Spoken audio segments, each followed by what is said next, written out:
Welcome to WWWWW&H. No, it's not a law firm, but a show that delves into diverse topics from history to sports, from arts to science, and from crafts to politics, asking the basic questions of life. Who, what, when, where, why, and how. This week's question is a sports question.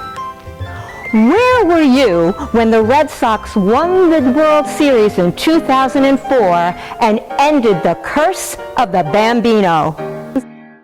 Harry Herbert Frazee, a Broadway producer of musical comedies, owned the Red Sox and in 1920, strapped for cash to finance a show, he sold Babe Ruth to the rival New York Yankees for $100,000.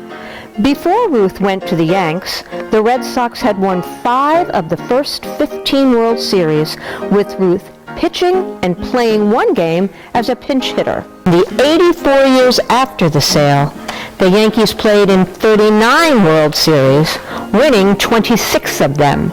Meanwhile, over the same time span, the Red Sox played in only 4 World Series and lost each in 7 games. 1946 versus St. Louis. 1949.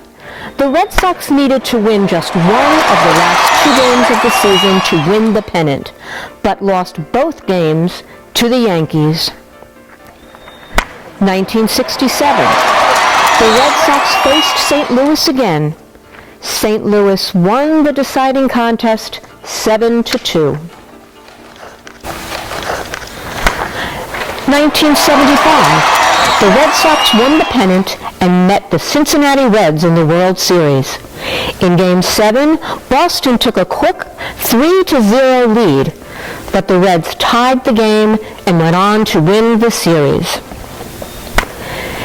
In 1978, the Red Sox played the Yankees at Fenway, which would decide who won the American League East. The Yanks swept the 4-game series, and forevermore those games would be known as the Boston Massacre.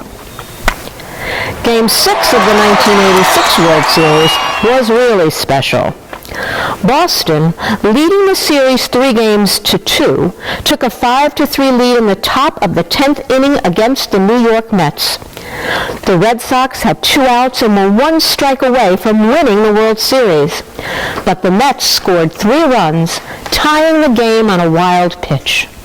And then the Bambino looked down and hard at Boston first baseman Bill Buckner, who proceeded to let a routine ground ball through his legs, allowing the Mets to force a 7th game and go on to win their first World Series. And then, 2004. 2 out of 3 tonight. The last chance for St. Louis to extend this game. Pujols takes second on ball 1 inside. No stolen base.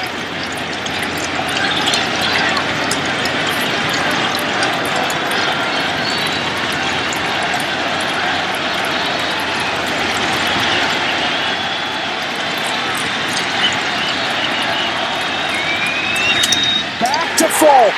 Red Sox fans have longed to hear it. The Boston Red Sox are world champions.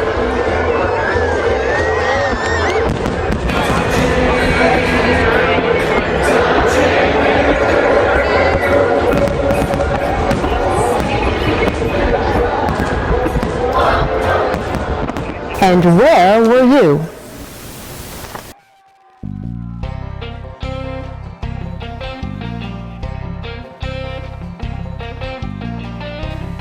You want to know where I was when the Red Sox won the World Series in 2004? I was at Ethan Allen Firing Range holding a coat hanger antenna into a wood panel TV that was sitting on a chair in a rec room. We were a year into Iraq and 3 years into Afghanistan, and I was getting ready to deploy to the Middle East. But at least before I had to deploy, I got to watch the Red Sox win the first World Series in 86 years. So, you want to know where I was the day the Red Sox finally won the World Series? I was working for the Associated Press in Boston, and my assignment was to be around the ballpark for fan reaction. And my job was to talk to Red Sox fans about sort of their excitement and their sense of dread, actually, about what was going to happen for Game 4. The Sox had a 3-0 lead, but that was the exact same lead the Yankees had in the ALCS, and we know how that turned out. So I was talking to folks who a lot of them had family or close friend stories to relate about how important it was to them and to their loved ones that the Red Sox were finally going to win a World Series after 86 years. Someone there nearby had a radio, and I hear the final out, and, grounder back to Keith Falk, and he underhands the ball to Doug Misiewicz, and I hear Joe Castiglione say, "The Red Sox have finally won the World Series, can you believe it?" Apologies to Joe. Yeah. So you want to know where I was when the Sox won the World Series in 2004? I was so relieved that the Red Sox had beat the Yankees in the ALS in 2004 that the Cardinals didn't really seem like that big of a hurdle. So I watched Game 1, we took it. Game 2, Game 3, Game 4, I knew we were going to win, but as any Red Sox fan knows, you never know they're going to win. I was invited to a birthday party for a very good friend of mine who happens to be a Yankees fan, and I ended up on Game 4 in downtown Manhattan at a Middle Eastern restaurant with a group of people who could care less about the Red Sox, didn't even know there was a game going on. My mother and father were sitting. I had my Nokia cell phone that only had a text feature on it back then. This was 2004. And play by play, they texted me. So-and-so's up to bat. Second strike. Third strike. And they kept texting me and texting me and texting me. And I found out that the Red Sox won the World Series with a text from my parents, and I went bananas. Hey, what are you talking about? I'm talking about the 2004 Red Sox World Series win. Oh yeah, you've told me that a bunch.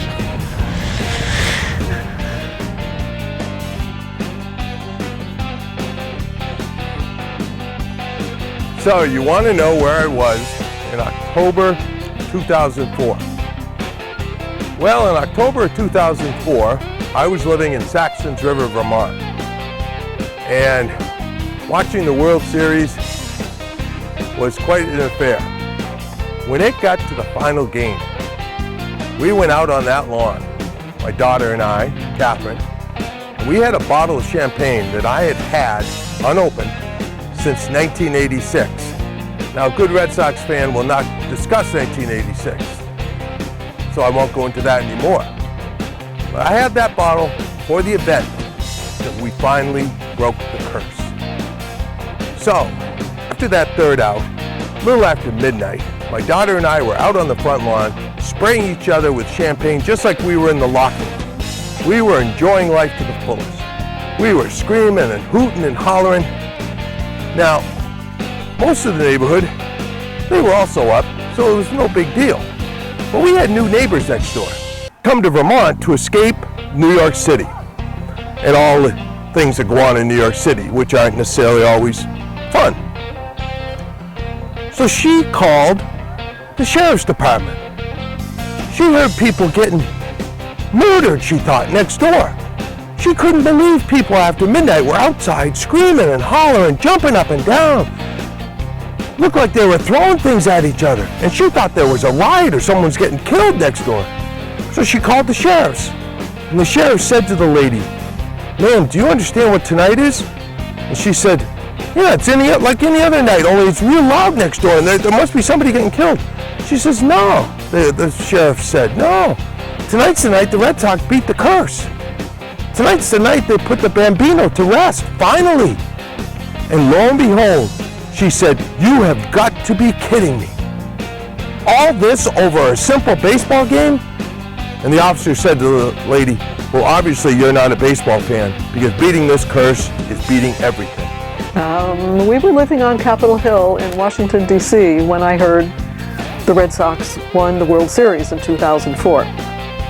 And I think we probably heard it on the radio. And at first, I really didn't care because I grew up in Vermont. And in Vermont, we don't have any professional sports teams.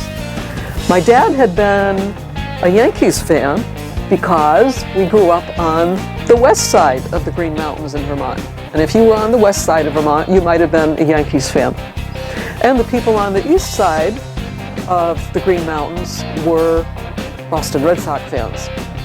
And I was nowhere. I really didn't care. There was not even a football team at the University of Vermont where I went to school. So I really didn't care. And to tell you the truth, I always felt like there was way too much hoopla attached to professional sports. But when I heard the Red Sox won, and it was the first time in 100 years or whatever it was, that did get my attention because historic preservation is my profession. I'm a professional textile conservator, and I really value our cultural history.